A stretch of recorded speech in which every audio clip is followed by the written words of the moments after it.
Bon, donc voilà, donc je disais que j'étais ravi donc, que tu aies accepté de nouveau notre invitation. Tu nous fais l'amitié de venir pour la deuxième année, puisque tu étais déjà venu l'année dernière à l'occasion de la sortie de Qui représente le vol. Je te remercie énormément. Donc, est-il nécessaire de présenter Eric Fassin? Je ne sais pas. Donc, Eric Fassin, c'est un sociologue, une figure intellectuelle aujourd'hui qui compte, me semble-t-il, dans l'espace public, qui a enseigné à l'école normale, qui aujourd'hui enseigne à Paris 8, me semble-t-il, qui était spécialisé dans ce qu'on appelait les gender studies, et notamment aussi sur les questions migratoires. Tu fais partie aussi d'un collectif qui s'attache peut-être à esquisser ce qu'on pourrait appeler une redéfinition de la figure de l'intellectuel. On peut peut-être parler un peu d'une figure de l'intellectuel collectif, telle qu'avait pu un peu l'esquisser, peut-être selon d'autres modalités, Pierre Bourdieu. Enfin, en tous les cas, tu fais partie d'un collectif qui s'appelle Cette France-là, qui s'attache à travailler évidemment sur les politiques migratoires, non seulement en produisant de la connaissance, c'est-à-dire en réalisant un certain nombre d'études, de travaux, d'essais approfondis, mais qui, dans le même temps, revendique aussi une dimension d'intervention, comme ça, et de dialogue, d'interpellation, d'intervention, donc de prise de parole dans l'espace public, et donc aussi d'interpellation des médias comme des politiques, peut-être. Peut-être pour en dire un mot, voilà. Effectivement. Oui. Donc non pas là en mon nom propre, mais cette association, cette France-là, elle avait été constituée en 2007 pendant la campagne présidentielle, la précédente, et d'abord à partir d'une série d'affiches qui avaient été diffusées, où nous racontions des histoires expulsées, et donc avec leurs photos, bien sûr avec leur accord, et avec aussi un petit texte qui racontait leur trajectoire rapidement. Et l'idée était de donner des visages à cette politique qui était présentée seulement comme une logique qui se déployait selon à la fois le réalisme et le pragmatisme. Et donc il s'agissait d'incarner un peu ces histoires. Et on avait fait cette campagne d'affichage avec un slogan qui était cette France-là, vous l'aimez, point d'interrogation, vous pouvez la changer. Et c'était juste avant les élections, et évidemment, il n'y avait aucune référence politique, mais on pouvait espérer que les gens qui verraient ces affiches seraient saisis d'une sorte de prise de conscience subite qui les amènerait à transformer leur vote. Il se trouve que Nicolas Sarkozy a été élu malgré notre campagne d'affichage, ce qui nous a beaucoup surpris. On avait eu l'impression d'avoir été assez définitif. Et en même temps, ça posait une question qui était qu'est-ce qu'on fait après ? Une fois qu'il a été élu, c'est-à-dire on avait nos jolies affiches, jolies mais pas drôles, et qu'est-ce qu'on fait ensuite? C'est-à-dire, et en particulier, la question qui se posait vraiment de manière très, pas simplement rhétorique, mais c'était, on connaissait beaucoup de gens aux États-Unis, puisqu'on a pas mal de liens aux États-Unis, qui, après la réélection de George Bush, avaient dit qu'il quitterait les États-Unis. Et il ne l'avait pas fait, en général. Et du coup, il y avait un côté très dépressif de cette affaire. Et donc, on s'est dit, comment on va faire pour ne pas être entièrement dépressif? Donc, il nous est apparu que la seule solution était d'essayer de trouver des manières de critiquer, de résister, de combattre, donc d'essayer de donner voix politique. Et donc, c'est ce qu'on a fait pendant les dernières années, c'est-à-dire pendant tout le mandat. On a publié 4 volumes. Un peu massif, et puis ensuite 2 essais juste avant la présidentielle. On a aussi fait autre chose qui était une sorte d'expérience. La présidentielle de 2012. Oui, la présidentielle de 2012.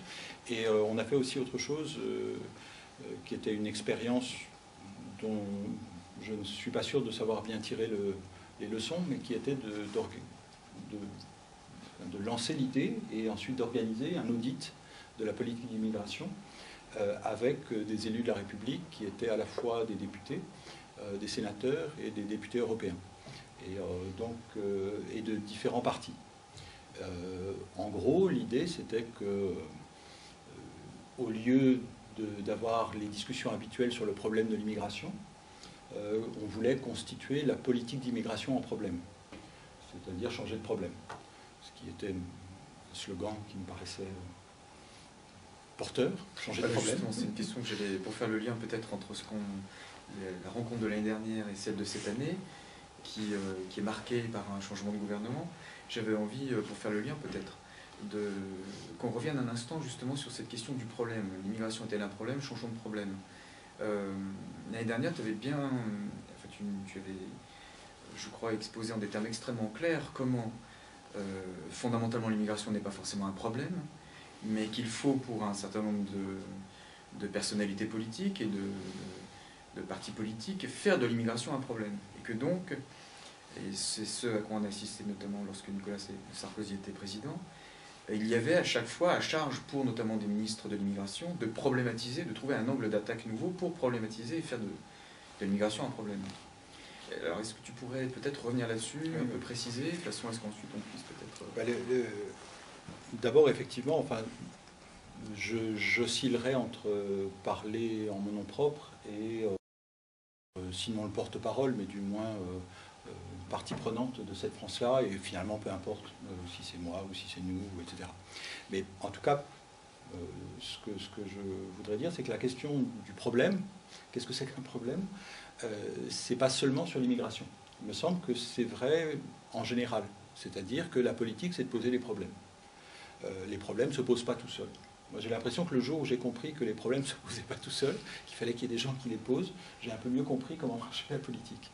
Et le problème, donc, c'est quand on n'aime pas les problèmes qui sont posés.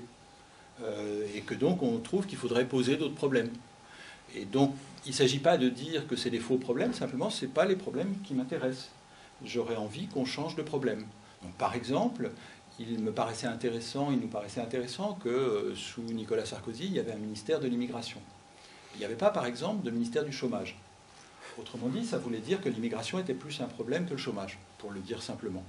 Et je crois que se poser des questions comme ça toutes simples, c'est-à-dire quelles sont les choses dont on parle, qu'est-ce qui fait que pendant tout le mandat de Nicolas Sarkozy, la figure la plus visible, c'était toujours le ministre de l'immigration, puis lorsque l'immigration a été rattachée à l'intérieur, c'était le ministre de l'Intérieur.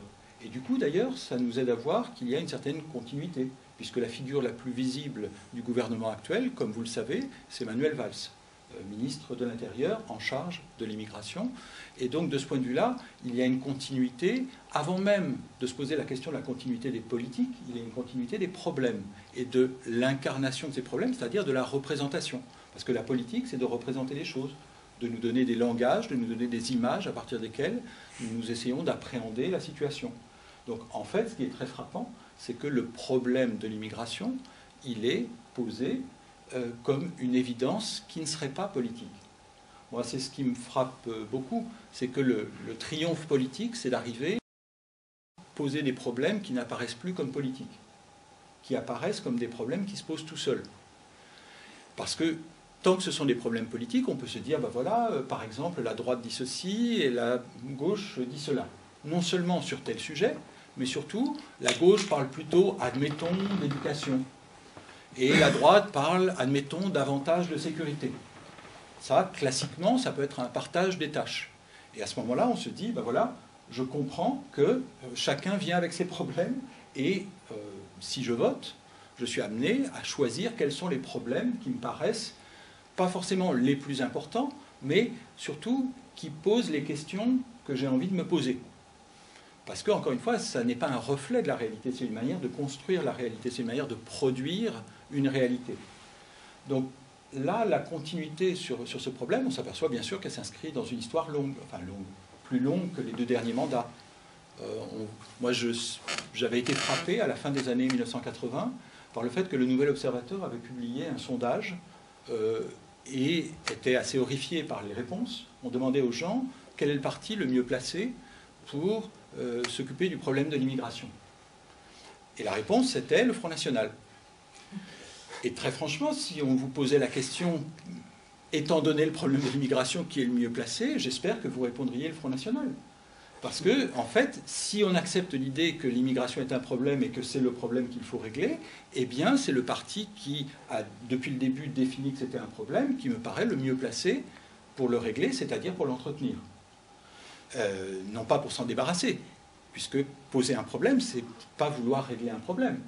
C'est-à-dire que si, par exemple, la gauche considérait un jour que l'éducation est un problème, admettons, à titre d'hypothèse, eh bien, le but, ce ne serait pas de régler le problème. Ce ne serait pas, bon, allez, on en a fini avec l'éducation, on passe à autre chose. Le débat public va s'organiser autour de ça et que l'action publique va s'organiser autour de ça. Donc je trouve que ce qui est important, c'est de changer la manière dont on problématise les problèmes. Ou plus précisément même, la catégorie de problème. C'est quoi un problème? Un problème, c'est des gens qui arrivent à imposer l'idée que c'est à travers cette grille-là qu'on doit lire la société. Et le triomphe, c'est quand on arrive à convaincre tout le monde que c'est la seule manière de penser. Et je crois que c'est ce qui est en train de se passer. C'est-à-dire qu'il est devenu presque impossible de dire autre chose. J'en prendrai un exemple lié aussi à l'expérience de cette France-là. On a donc publié, je le disais, juste avant l'élection présidentielle, 2 volumes, dont un qui s'intitule, qui est un essai, il y en a un qui s'appelle « Sans papiers et préfets », auquel je suis personnellement très attaché, parce qu'il me paraissait important qu'il y ait des portraits en miroir des sans-papiers et des préfets, puisqu'on oublie toujours les préfets. On parle beaucoup des sans-papiers, on parle très peu des préfets. Or, ce sont des personnes aussi, et des personnages importants dans cette histoire, et ce sont des acteurs essentiels, et il m'a toujours paru important qu'ils restent dans notre mémoire collective. C'est-à-dire qu'ils ont une responsabilité dans la politique qui est menée. Je suis fonctionnaire aussi, et quand on est fonctionnaire, on est partie prenante d'un ordre de l'État, et la question du rôle qu'on y joue, elle se pose. Et d'autant plus que, comme vous le savez, le régime sarkozyen a insisté sur le cas par cas. Et le cas par cas, ça voulait dire qu'il y avait un certain pouvoir de décision des préfets. Donc il me paraît important, la preuve, c'est, je l'ai souvent souligné, qu'il y avait une prime de responsabilité. Et cette prime de responsabilité, instituée par Nicolas Sarkozy il y a quelques années, elle récompense cette responsabilité. Donc il est important, comme pour la littérature, si vous voulez, de considérer que la littérature a une responsabilité, qu'elle n'est pas irresponsable, de même, voire même peut-être encore plus les préfets, tant qu'à faire. Essayer de montrer comment, contrairement à ce qu'on nous raconte, la xénophobie n'est pas, chez nos dirigeants, le reflet d'une xénophobie toujours déjà là dans le peuple. Et quand on dit dans le peuple, souvent ça veut dire dans les classes populaires. Ben, c'est pas ça. En fait, la xénophobie, elle vient d'en haut, c'est-à-dire que la politique, encore une fois, c'est de produire des représentations, de constituer des problèmes, et donc de dire, voilà le problème que vous avez. Vous croyez que votre problème, par exemple, quand vous avez voté non au traité constitutionnel européen en 2005, c'était le néolibéralisme, les marchés, des choses comme ça? Pas du tout. Votre problème, c'était une sorte de souffrance liée à la perte de l'identité nationale. Donc, arriver à constituer ça comme le problème, eh bien, ça permet de dire aux gens qu'en fait, on ne fait que répondre à leurs attentes. Autrement dit, ça veut dire que la politique n'existe pas, qu'elle n'est que le reflet d'une demande sociale. C'est nier la responsabilité propre des politiques. Et il nous paraît important d'affirmer la responsabilité des politiques. Les politiques créent les problèmes, du coup, ils ne les reflètent pas. Ils ne sont pas simplement l'expression de la volonté populaire. La volonté populaire, elle ne préexiste pas à la politique. Donc, je suis très long et je m'en excuse. J'ajoute un élément, c'est que quand on a sorti ces livres, on s'est dit, et comme en vieillissant, on finit par avoir des relations, et donc on devait avoir la une de Libé. Et ce qui est important, on se dit, avec ça, on va frapper les esprits, et de même qu'en 2007, nous avons quasiment emporté l'élection, de même en 2012, etc. Et, manque de chance, il y a eu la tuerie de Toulouse. Et à partir de là, bon, c'était plus possible, parce qu'on n'allait quand même pas dire que l'immigration n'était pas un problème. Et là, il me semble qu'il y a quelque chose d'intéressant. C'est qu'effectivement, on voit bien qu'il y a là une responsabilité collective, parce que j'ai parlé jusqu'à présent des politiques, mais il y a aussi les médias, bien sûr, qui contribuent à définir quels sont les problèmes, de quoi on parle, qu'est-ce qui est pensable, qu'est-ce qui n'est pas pensable, qu'est-ce qui est opportun, qu'est-ce qui est inopportun. Donc là, même avec une grande sympathie pour ce que nous racontions, quand même, il ne faut pas exagérer, on ne peut pas dire en ce moment qu'il n'y a pas de problème, alors qu'il y a un type qui s'appelle Mohamed qui vient de tuer des jeunes juifs. Voilà. Donc, d'un seul coup, tous les arguments qu'on avait pu donner depuis des années pour dire mais en fait, vous voyez bien, économiquement, démographiquement, socialement, tout ce qu'on nous raconte sur le problème de l'immigration n'est pas fondé en raison, c'est purement une logique idéologique qui est démentie constamment, y compris même par la logique économique, la preuve, le patronat ne souhaite pas expulser à tour de bras, etc. Donc, le fait qu'on puisse rappeler des logiques raisonnables et rationnelles ne pesait plus rien par rapport à l'évidence que quand même, il faut être réaliste. On ne peut pas dire qu'il n'y a pas de problème puisque tout le monde sait bien qu'il y a un problème. Et qu'est-ce que ça veut dire tout le monde sait bien qu'il y a un problème? Ça veut dire que cette vision du monde a fini par s'imposer comme une évidence partagée. Donc c'est déprimant. Je suis désolé, c'est un peu... Enfin, même moi, ça me déprime. Hein. J'essaie de le dire en souriant d'un ton prime sautier, mais le fond est assez déprimant de cette affaire. Alors, depuis l'année dernière, nul n'ignore que nous avons changé de gouvernement. Quel regard le collectif Cette France-là et le tien, et quel regard poses-tu en fait sur les politiques migratoires qui seraient menées aujourd'hui par le gouvernement socialiste? Est-ce qu'il y a une rupture radicale? Est-ce qu'il y a une continuité? Est-ce qu'il y a des nuances? Est-ce qu'il y a des... m'intéresserait de voir un petit peu si dans les présupposés ou même simplement dans les lois ou dans les pratiques telles qu'elles sont aujourd'hui en vigueur, un changement notable est à repérer ou... Alors, nous en parlions très brièvement avant de commencer. Moi, je fais partie des gens qui ont toujours récusé l'idée qu'on pouvait renvoyer dos à dos la droite et la gauche. Je considère que, enfin, je n'ai aucun regret d'avoir voté à gauche, même quand je n'y croyais pas, etc. Enfin, bref, l'idée que, quand même, bonnet blanc, blanc bonnet, je ne suis pas prêt à dire ça. Je ne suis pas prêt à dire que peu importe. Je ne suis pas prêt à dire que ça ne change rien. Je n'étais pas prêt à considérer que la réaction de Nicolas Sarkozy, finalement, ou l'élection de François Hollande, ce serait indifférent. Là, je parle en nom propre, bien sûr. Moi, je considérais qu'on ne peut pas dire c'est pareil. Et donc, j'étais assez critique des gens qui disaient c'est pareil. Depuis, je suis un peu embêté parce que, alors même que je fais partie aussi des gens dont la situation se résume par la formule suivante: je ne me faisais pas d'illusions, mais je suis quand même déçu. C'est-à-dire cette contradiction dans les termes, je crois qu'elle ne m'est pas propre. Bien sûr, il y a des gens qui ne se faisaient pas d'illusions du tout et qui n'ont pas été déçus du tout. Mais je crois que je ne suis pas le seul à être dans cette situation. Alors c'est vrai dans beaucoup de domaines. L'exemple emblématique, c'est le traitement des Roms. Moi, je suis très frappé, c'est-à-dire qu'en ne se faisant pas d'illusions, je m'imaginais plutôt une situation comparable à celle qu'on voit sur l'immigration plutôt que sur les Roms. C'est-à-dire, sur l'immigration, on a une politique qui est à peu près équivalente à celle de Nicolas Sarkozy aujourd'hui, c'est-à-dire avec des nombres d'expulsions supérieurs. Voilà, mais on est dans le... En gros, ça continue pareil, plus ou moins. L'avantage éventuel, c'est qu'au moins, il n'y a pas cette mise en scène perpétuelle, c'est-à-dire cette revendication constante du fait que c'est super d'expulser. Parce que c'est quand même ça, me semble-t-il, que Nicolas Sarkozy avait introduit. Ce n'était pas le fait d'expulser, qui n'était pas entièrement nouveau, c'était de dire, vraiment, vous avez vu, on expulse. Hein.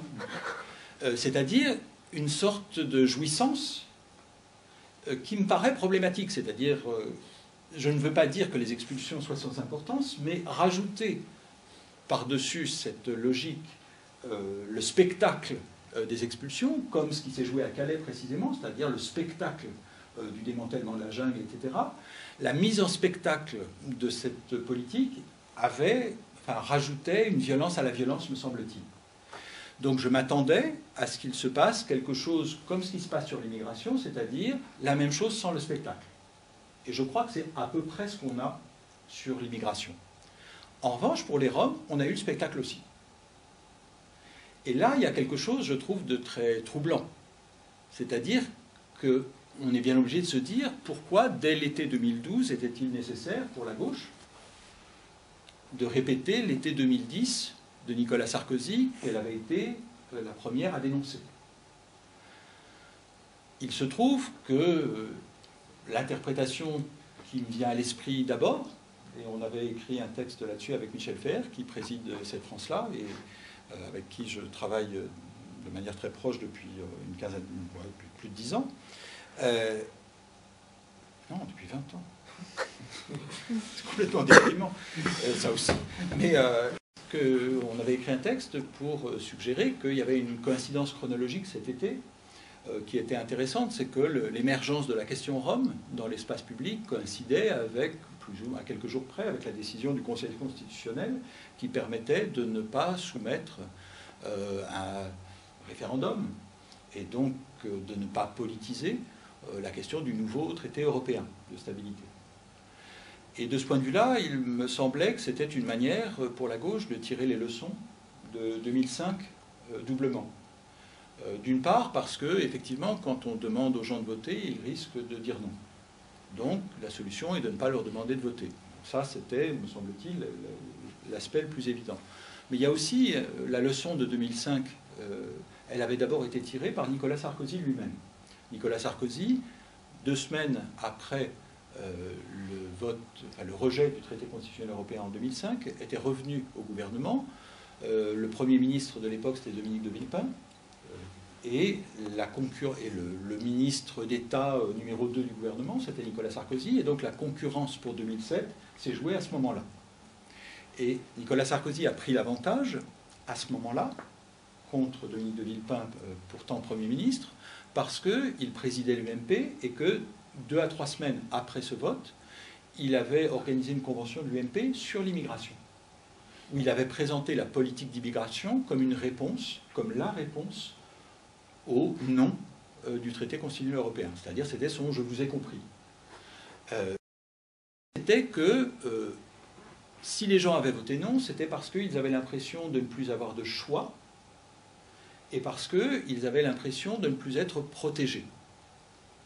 Donc, comment leur redonner un choix avec l'immigration choisie et comment leur donner le sentiment d'être protégés? Eh bien, protégés contre l'immigration subie. C'était tout le discours sur l'identité nationale. Alors, bien entendu, la réalité de l'immigration choisie a été à peu près nulle.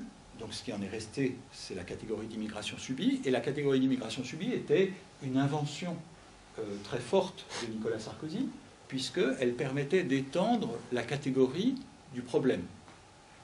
Pendant très longtemps, le problème, quand on a parlé d'immigration, c'était les sans-papiers.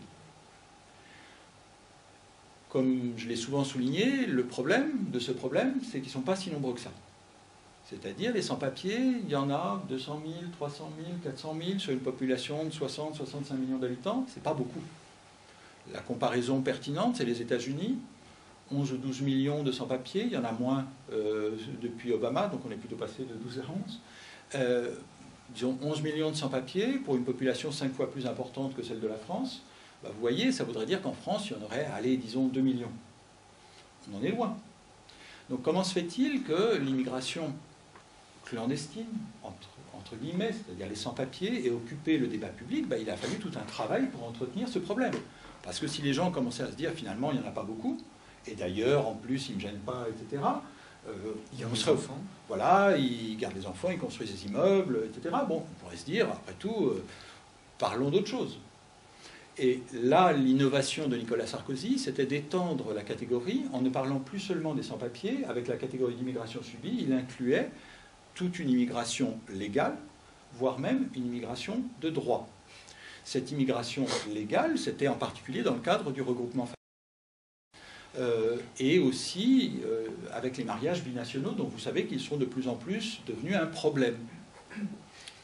C'est-à-dire qu'au lieu que les mariages binationaux soient considérés, comme c'est le cas traditionnellement en sociologie, comme un signe d'intégration, d'un seul coup, ils devenaient le signe d'un manque d'intégration. Donc il y a eu un renversement, puisque au fond... Voire de la désintégration voilà. de la société française et de son identité. Voilà, donc il y a une sorte de renversement qui est très efficace, puisque ça permet de se dire, vous croyez qu'il y en avait que 300 000 ? Pas du tout. Le problème, c'est des millions de gens. Parce qu'il y a ceux qui font venir leur famille légalement, il y a ceux qui se marient de plein droit, il y a les demandeurs d'asile, et je ne vous parle même pas des étudiants. qui désormais font partie des statistiques. C'est-à-dire que quand vous entendez qu'il y a toute une ville comme Rennes qui arrive chaque année en France, donc vous vous demandez où est-elle. C'est entre autres parce qu'on ne vous dit pas que cette ville repart en grande partie, puisque par exemple les étudiants, c'est un des problèmes, c'est qu'ils ne restent pas tous toujours. Et surtout quand on leur rend la vie impossible d'ailleurs. Donc en fait, plus vous grossissez la masse du problème, plus vous avez un problème et plus ça justifie de dire il faudrait quand même bien qu'on s'occupe de ce problème. Donc de ce point de vue-là, la leçon de 2005, c'était de dire changeons de problème aussi, simplement changeons de problème pour dire votre problème, ça n'est pas l'économie, c'est l'immigration, l'identité nationale. Qu'est-ce qui se passe en 2012 avec la question des Roms? On dit aux gens, votre problème, ce n'est pas le traité de stabilité. Ça, finalement, ce n'est pas très important. D'ailleurs, un petit test empirique, c'est essayer de demander autour de vous le nombre de gens qui connaissent le nom de ce traité. C'est quand même intéressant, parce que c'est un traité important, et je crois qu'à peu près personne n'est capable, sans bredouiller, de dire son nom. Alors qu'on a appris à dire des tas de noms bizarres, etc. On peut dire, par exemple, alors que c'est des noms même pas français, parce que ça nous parle d'immigration. Donc il me semble qu'il y a là quelque chose d'intéressant, c'est au fond qu'est-ce qu'on arrive à dire et qu'est-ce qu'on n'arrive pas à dire. Donc ce qui s'est passé pendant l'été 2012, c'est qu'au moment où on aurait pu commencer à parler des logiques économiques et donc de choix politiques en matière d'économie, c'est-à-dire considérer que l'économie était un problème, on avait des choses beaucoup plus importantes, à savoir les Roms.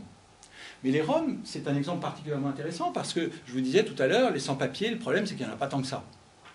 Malheureusement, si on veut alimenter le problème de l'immigration, les Roms, il y en a encore moins. Les Roms, il y en a 15 000. Alors là, on se dit, c'est vraiment très fort rhétoriquement. C'est-à-dire être convaincu que la préoccupation majeure des Français, c'est 15 000 personnes, pour une population de 65 millions d'habitants, je pense que vraiment, c'est un triomphe de la rhétorique. L'idée qu'on puisse considérer que c'était vraiment ça le problème qui agitait les gens cet été. Moi, je suis très frappé, effectivement, je connais empiriquement mal la question, entre autres parce que les Roms, on ne les voit pas beaucoup. C'est-à-dire, on les voit sur le bord des routes. On voit des gens qui sont un peu dans un coin, etc. Mais, je ne sais pas vous, mais moi, je vais rarement sur le bord des autoroutes, par exemple. Je m'arrête presque jamais en voiture, sauf quand j'ai une panne, pour essayer d'enjamber le truc, pour aller voir les gens qui sont sous un pont, etc. Donc, ils ne me gênent pas beaucoup. Donc, je trouve tout à fait extraordinaire qu'on arrive à constituer ça comme le problème. Et là, il y a quelque chose, me semble-t-il, qui est remarquable, c'est que ce qui est emprunté, c'est non seulement le problème des Roms, mais aussi la stratégie pour dire c'est de ça qu'on parle et non pas d'autre chose. C'est une stratégie qui a été inventée par Nicolas Sarkozy et qui a été reproduite à l'identique par Manuel Valls cet été. Alors, comme vous le savez, beaucoup de gens ont dit « Oui, mais c'est parce que Manuel Valls, c'est lié à sa personnalité. » Personnellement, il me semble que c'est une vision un peu courte des choses, parce que je n'ai pas l'impression qu'en général, les ministres font ce qu'ils veulent. Regardez, par exemple, Arnaud Montebourg. Il ne suffit pas, en gros, d'avoir un gros ego pour arriver à faire que le gouvernement court derrière vous. Donc, en fait, il s'agit non pas d'un effet de personnalité, mais d'une stratégie gouvernementale. Et il me semble que c'est ça qui est difficile à penser aujourd'hui, c'est cette stratégie gouvernementale. Parce que là, quand je vous la décris, admettons que provisoirement, soit je vous ai convaincu, soit vous ayez déjà partagé ce point de vue auparavant, admettons, on est d'accord, c'est une stratégie. Mais oui, mais on a quand même tendance à se dire que ce n'est pas une stratégie très intelligente. C'est-à-dire, elle est efficace à court terme. C'est super, on n'a pas parlé du traité européen. Mais est-ce que, par exemple, nous pensons que ça va assurer la réélection de la gauche ? Franchement, si aujourd'hui on avait à faire circuler un chapeau pour que chacun parie de l'argent, à mon avis, moi je parierais plutôt sur le fait que ça va être une bonne affaire pour la droite, voire l'extrême droite. J'ai du mal à penser que le fait de reprendre systématiquement des positions de droite soit la garantie d'une réélection pour la gauche. Selon une logique qui a été énoncée de manière limpide il y a 30 ans par Jean-Marie Le Pen, que les gens préfèrent l'original à la copie. Donc il me semble qu'il n'y a pas de raison de penser, et c'est là la difficulté, je trouve, qu'on peut ressentir, c'est qu'on veut bien croire au machiavélisme des politiques. Mais en même temps, si c'est un machiavélisme imbécile. Et c'est là la difficulté, me semble-t-il, que nous avons. On est confronté à des gens intelligents qui calculent, mais qui font un calcul à très court terme. La preuve, c'est qu'on a exactement ce qui se reproduit simplement en version accélérée par rapport à ce qu'on avait connu pendant le mandat de Nicolas Sarkozy, puisque, comme vous savez, ce qu'on disait beaucoup à propos de Nicolas Sarkozy, c'est que quand on n'était pas d'accord, on disait que c'était une politique démagogique. C'est-à-dire, c'est pour faire plaisir aux gens qui fait de la xénophobie. Alors, je vous rappelle, nous, notre argument avec cette France-là, c'était celui d'une xénophobie d'en haut. C'est-à-dire que les gens ne sont pas naturellement xénophobes. Il ne suffit pas qu'il y ait une crise économique pour que les gens aient envie de persécuter les juifs, par exemple. Il faut qu'il y ait une petite intervention politique pour faire mousser tout ça. Bon. Et donc, la question, elle n'est pas simplement les gens spontanément, quand ça ne va pas, votent à l'extrême droite. La preuve, par exemple, aux États-Unis, dans les années 30, la crise économique, ça a amené le New Deal, par exemple. Donc, il n'y a pas de mécanique nécessaire qui fait que crise économique égale vote d'extrême droite. De manière générale, il me semble qu'il n'y a pas de mécanique en politique. Une chose n'en entraîne pas nécessairement une autre.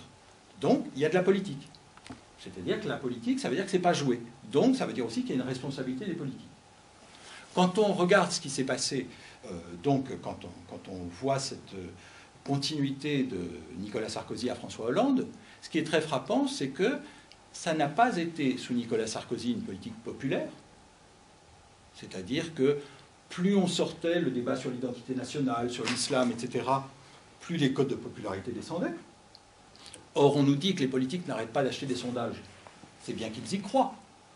Donc, en fait, ils faisaient une politique et ils vérifiaient qu'elle était bien impopulaire.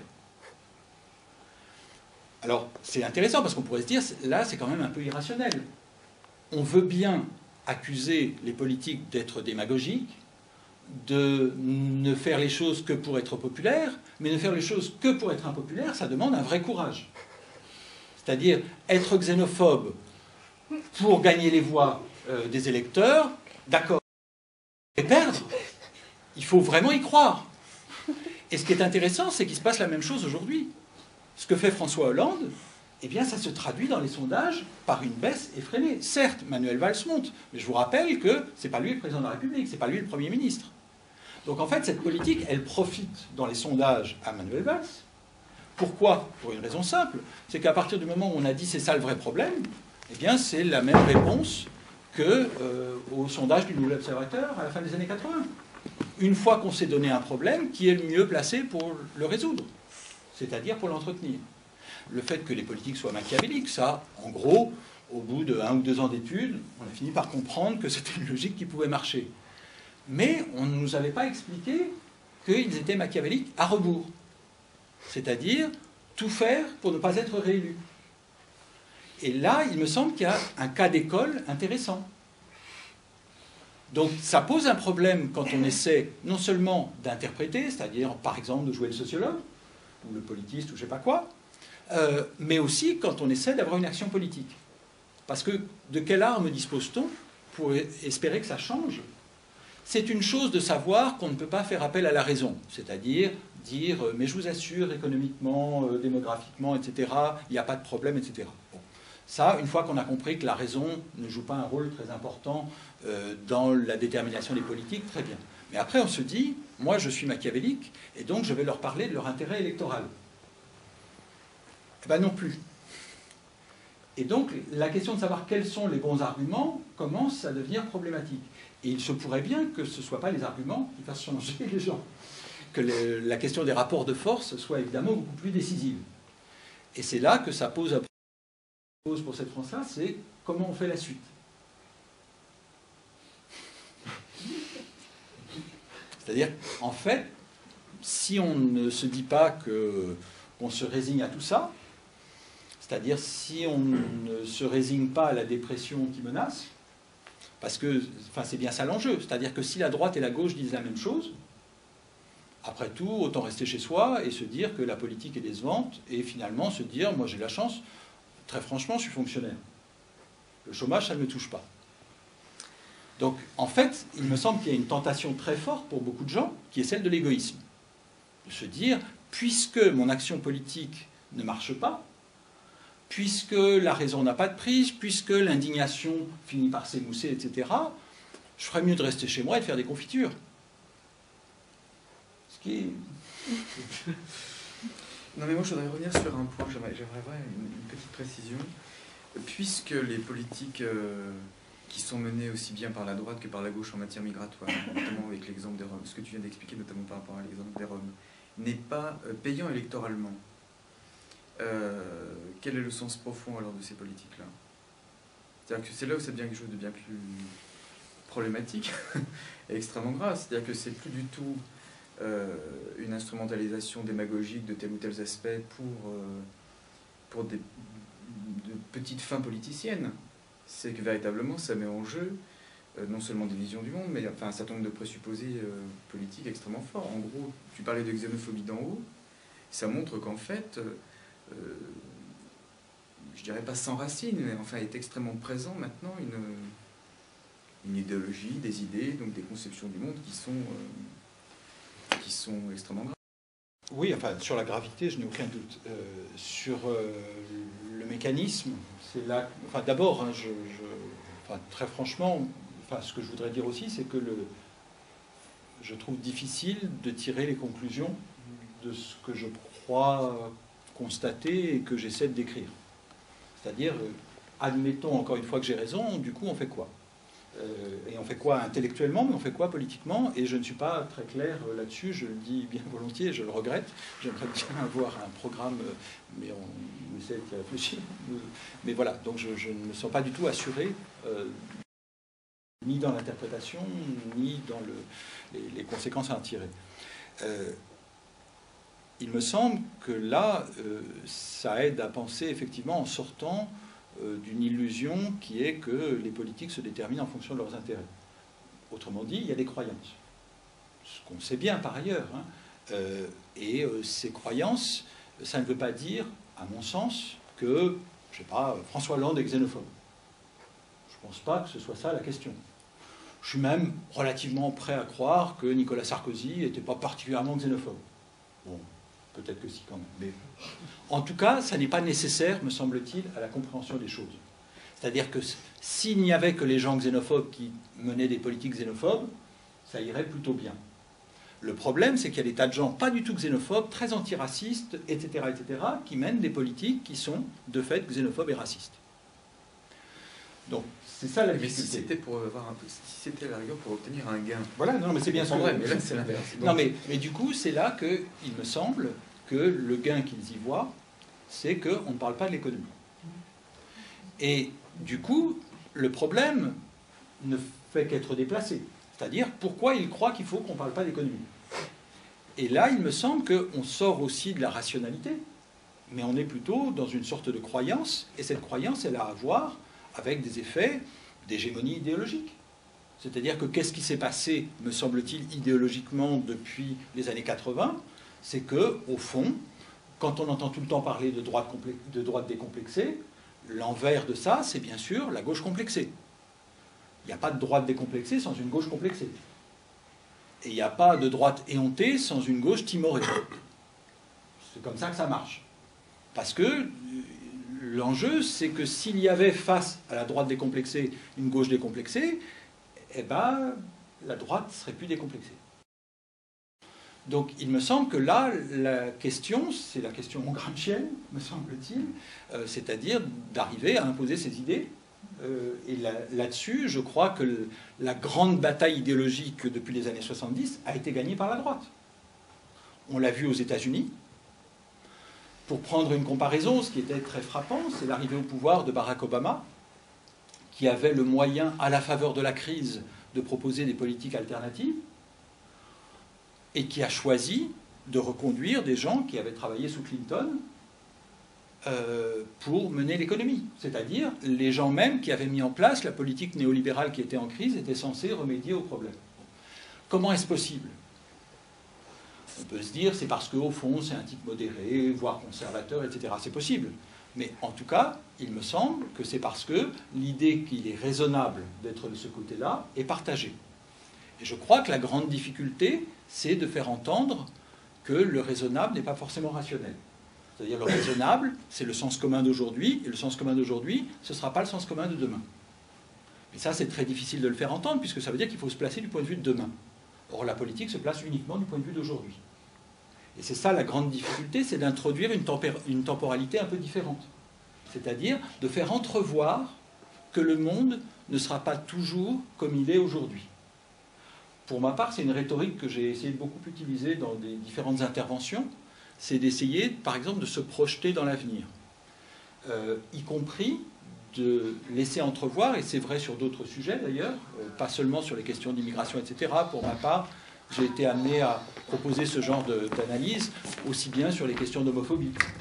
C'est-à-dire essayer de dire, et si on se projetait, et je le fais souvent sur un mode avec plus de pathos, c'est-à-dire quand nos enfants nous demanderont, ou nos petits-enfants nous demanderont, alors je reconnais moi-même que c'est un peu larmoyant, chose, ça fait un peu vibrer pendant quelques secondes.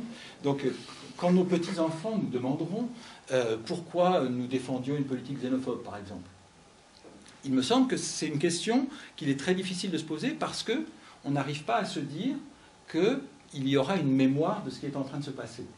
Et moi, c'est une question à laquelle j'essaie de réfléchir, c'est le fait que, parce que ces questions sont des questions d'actualité, eh bien, il nous est très difficile de penser que ce sont en même temps des questions historiques. Il nous est très difficile de penser que ce qui se passe aujourd'hui sera demain dans un livre d'histoire. Et quand on dit demain, ce n'est pas demain dans 100 ans. L'exemple auquel je fais parfois référence, c'est le fait que, vous connaissez le livre qui a été très influent de Robert Paxton sur la France de Vichy. Il est important de se dire qu'il y a des jeunes Américains qui, dans leurs universités, préparent des thèses où il y aura les noms propres des différentes personnes qui ont mené ces politiques. Et je crois que ça, et que ça veut dire que dans 10 ans, ces livres-là seront sur le marché, pas dans 50 ans. Donc, il me semble que c'est cela que très souvent, on n'arrive pas à se représenter. C'est qu'il y a une temporalité qui ne se limite pas à la temporalité médiatique, qui est une temporalité qui excède l'actualité, ou plus exactement, une historicité qui traverse l'actualité. Et c'est cela, me semble-t-il, qu'il est important de faire entendre, y compris économiquement. Parce que la politique qui est menée aujourd'hui, c'est une politique qui est entièrement déterminée par l'idée qu'au moins, aujourd'hui, on n'est pas en train de parler de ça, on est en train de parler de ça. La question, c'est d'arriver à introduire dans le débat politique une temporalité légèrement différente. Une temporalité qui permette de se dire et dans 6 mois, et dans 1 an, et dans 3 ans. Je crois que c'est ça en ce moment qu'il est très difficile de faire entendre. Et donc l'irrationalité des politiques, elle tient aussi au fait que leur rationalité est par la temporalité des médias. En tout cas, c'est une hypothèse.